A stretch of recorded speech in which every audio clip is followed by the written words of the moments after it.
from Team News Live. I'm Kenzie Benali, and as you can see, I'm in the tunnel here at St Mary's Stadium, where preparations are already underway to host Liverpool in the Premier League. Now, it's already been some time since we played a game at home, nearly a month to be exact, but it's certainly been a fruitful period for the Saints, with near upset at Old Trafford and of course fantastic wins over Spurs and Brighton. We'll be reliving those highlights of those victories in just a moment's time. But before then, do make sure you're sending us in your comments. Tell us where you're watching from around the globe. Where are you flying the Southampton flag from this evening? And also, of course, this is Team News Live, so we want to hear who you'd like to see in that all-important starting 11 tonight. So get those comments in and we'll be doing our best to read those comments out throughout the show. But as promised, let's look at those wonderful highlights from those victories over Spurs and Brighton. We'll be looking to make it 3 unbeaten this evening. But here are the highlights from those games.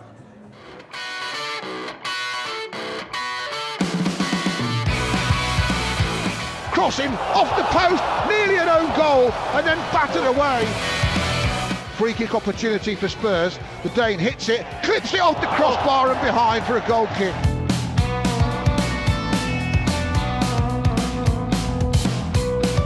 Edge of the box, chips it back to Kane, touch, low angle, 1-0 Spurs.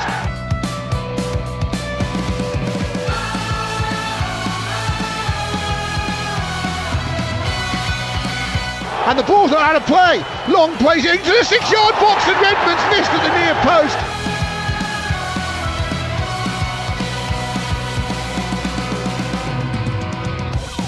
Pulls it back into the 6-yard area. Surely it is! Jan Valery! 2-in-2 for the young Frenchman.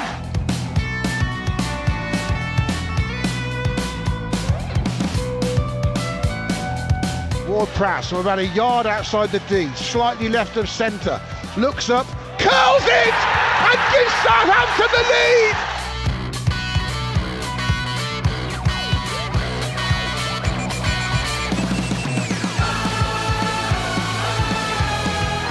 Southampton have come from behind to beat Spurs!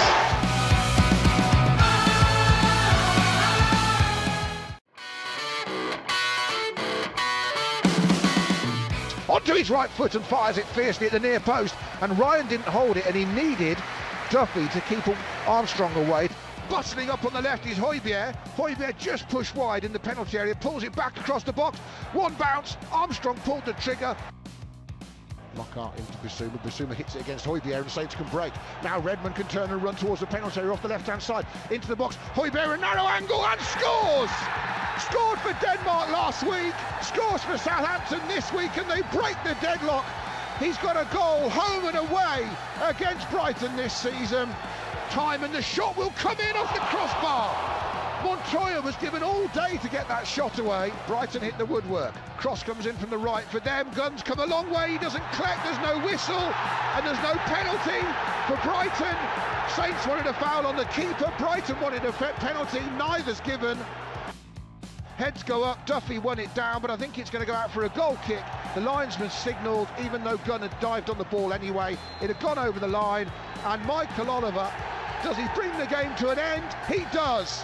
Saints players celebrate. Ralph Hasenhüttl delighted and hugely relieved, I'm sure. Southampton have won away from home for the 3rd time under their Austrian manager.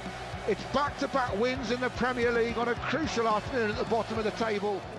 And those back-to-back wins has seen Southampton move into 16th position with a 5-point gap over them and the bottom 3. We're going to take a look at the league table now. As you can see, Saints sitting in 16th. Of course, Huddersfield and Fulham are already relegated. Of course, we do also have a game in hand over the teams below us. So great to see that in the league table. But of course, we are playing Liverpool this evening. Preparations are already underway here. We're in the tunnel. Lots of things happening around us. Jurgen Klopp's currently being interviewed just behind me, and fans have already started to filter into the stadium, all preparing for the game under lights tonight. But of course, we've enjoyed some fantastic performances against the Reds in the past. But how many of them can you remember? Drifts one towards the back stick. Rodriguez knocks it down. Schneidlin with the shot. Morgan Schneidlin!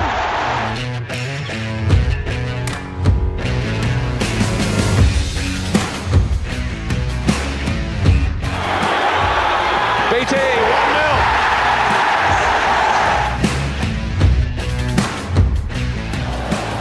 Sees Dennis.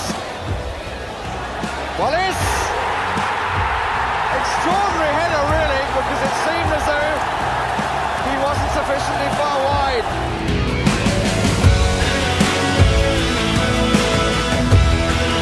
It comes down for Davis, into Shane Long, good touch for Pella, Pella onto his left foot, he shoots, he scores a brilliant goal!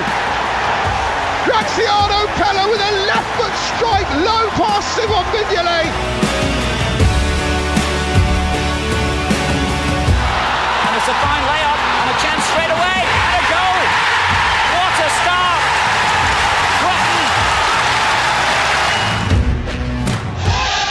Forward aim towards Maskell and drops to Letitia. Oh, what about that? What a start!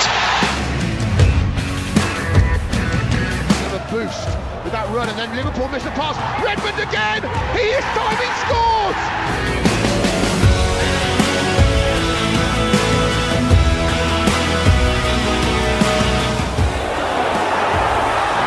Changed his mind. Wallace! Oh, I say!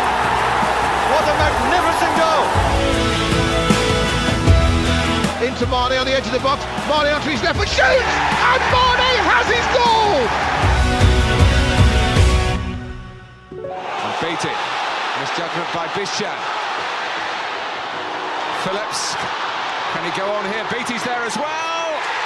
Southampton lead at St Mary's. It's a good distance, but it is Lambert territory. Lambert, right-footed, deflects, goes past, and it's a goal!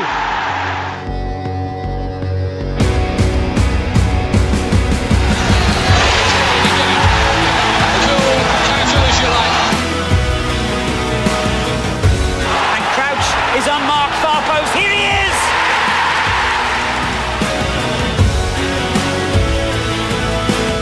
Phillips, it's a splendid turn. Oh, it's a little bit of luck again, and Kevin Phillips will be feeling that he's wrapped up the points for Southampton here.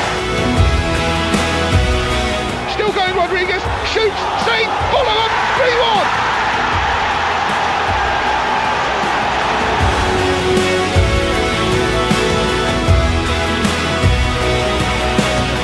Mane's in the box, yeah, 3-2! Fabulous, fabulous football at St Mary's! What a comeback this is! Well, we've recapped the highlights from our fantastic victories over Spurs and Brighton. We've looked back on some wonderful goals scored against Liverpool, and now it's time to hear from Southampton boss Ralph Hasenhüttl ahead of our clash against Liverpool. Ralph, Friday night under the lights, Liverpool at St Mary's, they're going for the title. Just how much are you looking forward to this night and this challenge that's in front of you? I think everybody is looking forward to this game. The crowd, the supporters, we as a staff and also the team. I spoke today in the press conference about that it is maybe the best game we can now have, because we are now 5 points above the line. Maybe everybody feels that there's pressure is going a little bit down, but that's not the crucial part. The crucial part is that we stay focused, and then it's a very good opponent with Liverpool, where you know that you need to have a nearly perfect game to take points, and that's it. And that's the reason why we are very happy that we are facing Liverpool on Friday. How interesting a match is this for you personally in a tactical sense? Obviously they're a fantastic team, but how much do you kind of relish that challenge of going up against a side like that and kind of plotting what you need to do against a side like that? Yeah, it's always very interesting against the top teams in England. You know that they are physically very strong. It's, I think, the best pressing team in the Premier League, and with a lot of quality in the attacking three positions. And there you know that you have to have a good game plan and also a good balance of taking risk or playing in areas where you don't have to play. and that means that we have to have a very good preparing for this game, and I think the guys during the week, they were very concentrated, hard working, and with the last 2 wins in the mind, that helps us, sure, because we showed that we can also create problems for big teams at home in St. Mary's. And although Liverpool lost only 1 game this year, you never know, because maybe 9 out of 10 games you lose against such a team, but we are looking for this 1 game on Friday.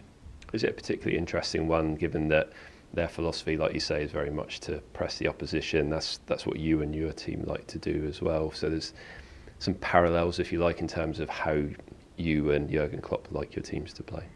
Yeah, absolutely. You can see a few comparisons, and that's maybe also the reason why we both were compared to each other. So it's maybe this one fact. The other maybe that we are both very emotional and very active coaching from outside. But in such games, it's necessary. And obviously for you, having had success with different systems since you've come in, but particularly in recent weeks, in the last couple of games as well, nice for you to have a couple of different options that you could potentially use on Friday, isn't it? I think yes, it was a big advantage against Brighton. I think what I've heard after the game was that they were preparing for a 5-2-3 all the time, and then it was also surprising for them that we changed the shape after winning against Tottenham. We played a different shape against Brighton, so you never can really expect that. But yeah, the team showed that they are now tactical, more flexible. We were working very hard in these 3-4 weeks on this 4-2-2-2. And it's also an option for tomorrow. I know obviously you're not going to tell us what you're going to do, but in general terms, what are the things that you need to do well to stop Liverpool, but also to try to hurt them too? Yeah, I know that this team doesn't have a lot of weakness in playing also in away games. It's always the same, finding a good balance, the right moment to press, to attack, but also be aware of losing balls in some positions, because then it goes quick. They have a very good transition forward.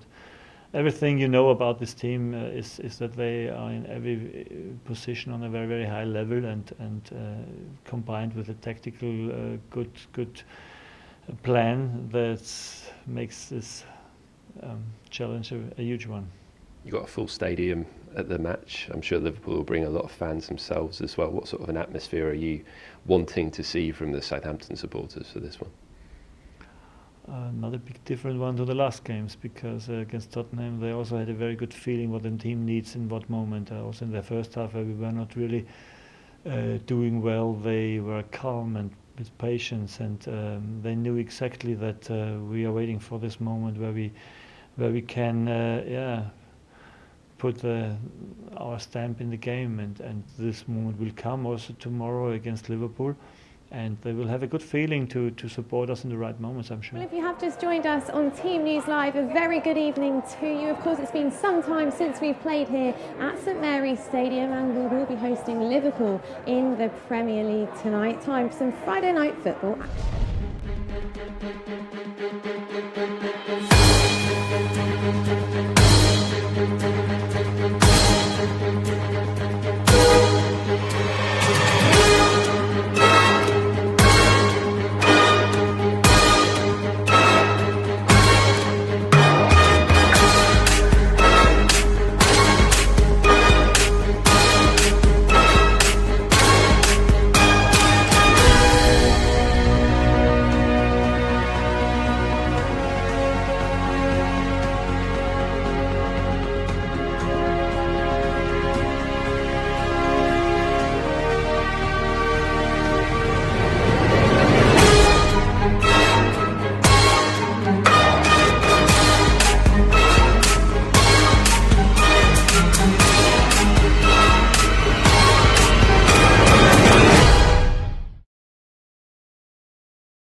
Well, the team news is in, and I can reveal that the Saints headline news is there are 2 changes made. Armstrong and Ings out. Of course, Danny can't play against Liverpool, and Vestergaard and Shane Long are in. So your Saints team in full is as follows. Angus Gunn, the defence, Ryan Bertrand, Jan Bednarak, Maya Yoshida and Yannick Vestergaard. Jan Valery as well at the back. Then Pierre Højbjerg, Oriol Romeo in the middle, as well as Nathan Redmond and James Ward-Prowse, and then Shane Long in the attack. The Southampton bench then, Alex McCarthy, Jack Stevens, Charlie Austin, Sam Gallagher, Stuart Armstrong, Matt Targett and Josh Sims. So that's how the Saints line up to take on Liverpool tonight. Do send us in your comments, tell us what you make of that starting 11, and we'll be reading out some social posts in just a few moments time. I also have the Liverpool lineup with me here, and they line up as follows. In goal, Alisson, Van Dijk and Matip, Alexander Arnold, Fabinho, Van Oldham, Robertson, Keita, Salah, Firmino and Mane. So that is how Jurgen Klopp's side will line up tonight at St Mary's Stadium. Also let us know what you make of the opponent's starting 11. But for now it's time to take a trip down memory lane. We're rewinding the clock all the way back to 2013 when we secured a vital win against Liverpool. It's one of those occasions that fans always look forward to, and one of English football's traditional superpowers comes to town. Back in field it goes to Ramirez, drifts one towards the back stick, Rodriguez knocks it down, Schneidlin with the shot! Morgan Schneidlin scores against the club he supported as a boy, and what a fantastic start for Southampton, just what they needed. It's a good distance, but it is Lambert territory. Lambert, right-footed, deflects, goes past, and in the goal! Brad Jones left stranded. Goal 101 for Ricky Lambert. Won't be the slickest he scored, but nobody will care about that. And the Liverpudlian, the Liverpool fan, scores against Liverpool. And Suarez now crosses back into the penalty. Gerrard nods it down in the box. Surely Sturridge will get there. Can't get there. Eventually the shot comes in, half block, and Liverpool are back in it. And Coutinho scores against his former manager, and the Brazilian has got Liverpool back into this match right on half-time. Saints couldn't clear their lines. They got the first shot blocked, but the second ricochet went back to Coutinho. And Cork has it, winning over Gerrard. It ball into the middle of the park to Rodriguez. He can run now at Liverpool's defence. Still going Rodriguez towards the penalty area. Still going Rodriguez. Shoots. Save. Follow up. 3-1.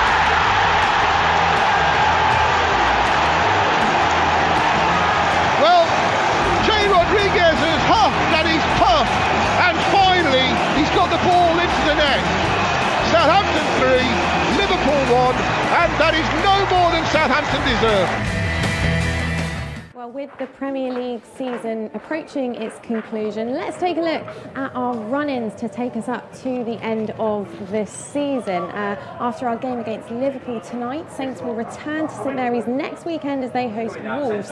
Following that, our 2 back-to-back away fixtures in a busy week for the Saints as they travel to Newcastle on Easter weekend before our rescheduled game against Watford on the Tuesday night at Vicarage Road. We then, of course, host Bournemouth here again on the 27th of April to round off a busy month for Hasenhüttl's side before our games against West Ham United and Huddersfield Town on the last day to round off this season. Now, lots of you have been getting in touch with us throughout the duration of the show. I've got a few comments here to read out. Kurt's commented saying, "Come on, you Saints." Big hello to you, Kurt.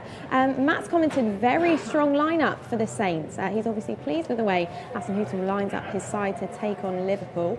John Corser said, "This has got Saints 3-1 written all over it." Oh, I like that prediction, John. Thanks very much for your comment. And a comment here from Kenny Porter, who also says, "Come on, you Saints." As always, fantastic to hear from the fans. Do make sure you continue to get those social posts in. We've still got time to read some of those out on the show. Now, one of the stars of late, he's been having some fantastic performances and really flourished under Ralph Hasenhüttl, is, of course, Jan Valery, and his really recent form, which has been rewarded with a new long-term contract. And we sat down with the Frenchman to talk about his journey so far.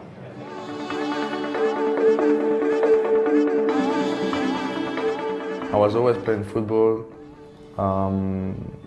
I did a little bit, I played in, not professional, but like in a proper club. And after I found it, like, not hard, but I was like lazy.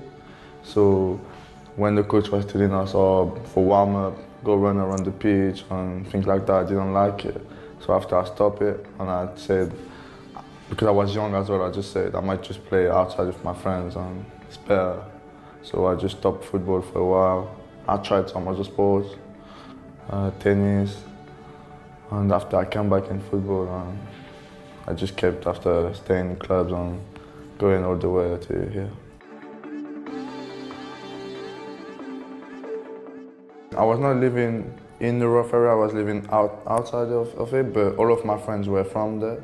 So sometimes I was with them, and like my parents, they were really important because they let me go out and play football, but they always like made sure that I'm not going to do something else, that's something wrong. I don't say that I was perfect and I didn't do anything wrong when I was young, I did, but I didn't do something, I was not stupid and I knew what I was doing. To be honest, I thought it would be harder to leave another country and don't be with your family. But actually, it was fine for me. Like you said, I didn't speak any English, so I was lucky that I had a few players who could speak French to help me in the changing room. I had Raddy who could speak French. So yeah, it was easier that way. But I was happy to learn English, learn a new language as well. I always wanted to learn another language anyway. But I knew that if I go to another country for football, I have to do everything to make it because I just leave my family, and it was hard for my mom as well. I'm so happy that I made this decision because I would not be where I am now. And the academy helped me a lot to learn a new style of football as well because it's different from France. The coaches I had as well, like Craig Fleming, really helped me a lot. I had him in under 18 and this season under 23, and now he's with first team. And he's always been there for me, even when sometimes I had some problems outside of football. Was there to talk to me, give me some advices. So Craig Fleming really helped me a lot. Raddy as well. So I think yeah, I was lucky to come in this club because it's really like a family.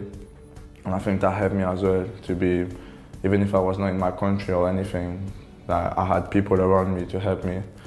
And I think that's what as well was really important for me, and that's why as well my mom let me come here as well when I was younger.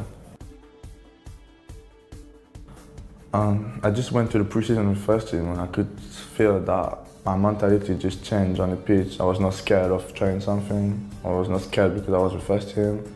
And I feel that even just not on the pitch, outside of the pitch, make me think differently.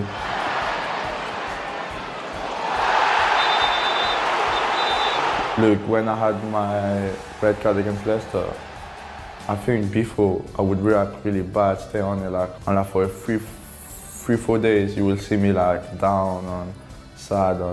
But after the red card I was like, okay, now I've got to learn from this. Even if the coach dropped me, I have to keep playing, keep fighting in training and show him that it was just a mistake. I don't know, the way I'm thinking now is just different, and I think it's better, and that's what you need, I think, in a professional level. Austin does well to find Valerie, picks it up and drives towards the box, shoots from the right-hand side and scores an absolutely brilliant goal. Good run from Armstrong, he's found, pulls it back into the 6-yard area, surely it is Jan Valerie, 2-in-2 for the young Frenchman as he sticks it past the French goalkeeper. I think a lot of managers will not give me as much trust because I'm a young player, even when I do mistakes, and he keep giving me his trust, so that's why I always try to give him, to give everything for him. Obviously for the club, the fans and the supporters, but for him as well, because I'm thankful for what he's doing for me.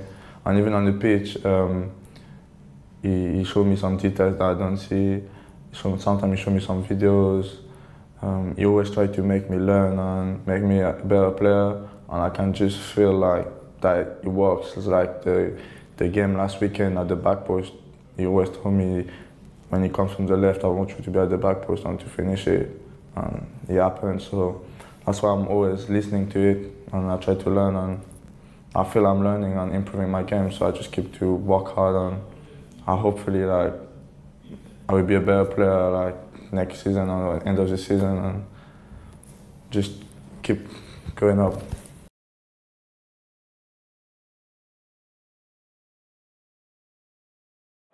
Absolutely fantastic to hear from Jan there, of course. Oh, it's Kelvin Davis. He's come to say hello. Great to have him on Team News Live. He loves to make an appearance, doesn't he? As I said, great to see Jan there. Of course, he's also up for Goal of the Month for March as well as Prowsey. Both of those goals came against United, so make sure you get over and vote for those as well.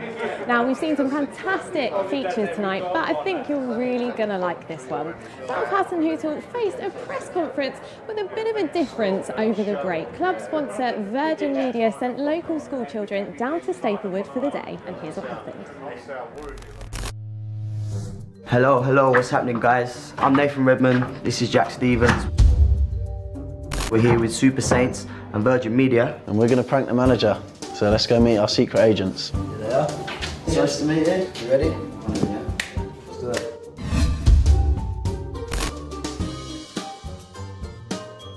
Right, we're mic'd up, we're in the van, now we're just waiting on the manager, as per. Here we go. It's showtime. Hello? Do you think you're a good manager? That's not even our question. Ask the manager to sing When the Saints Go Marching In. Can you sing When the Saints Go Marching In? Yeah, I can do it, yes. Tell him to do it.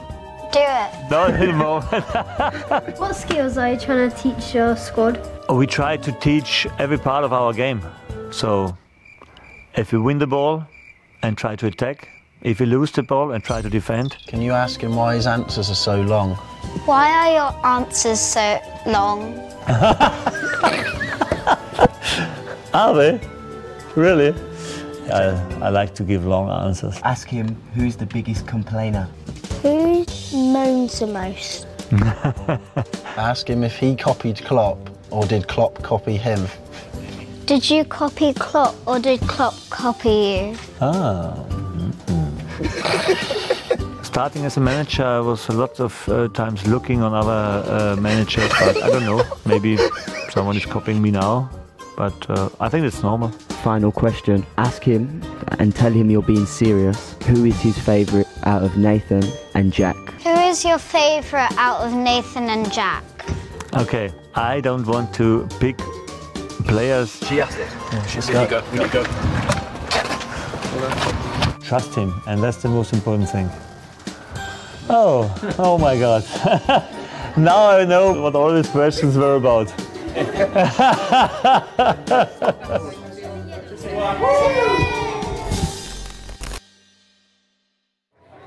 Well, that's almost it for us on Team News Live. I will recap the headline team news for you just one more time. Just two changes since the Saints were last in action. Armstrong and Ings are out and they'll be replaced by Vestergaard and Long. I've got a few more comments to get through from lots of you sending these in from all over the globe actually. I've got a comment here from John all the way from Australia. Big hello to you, John. I wonder what time it is over there.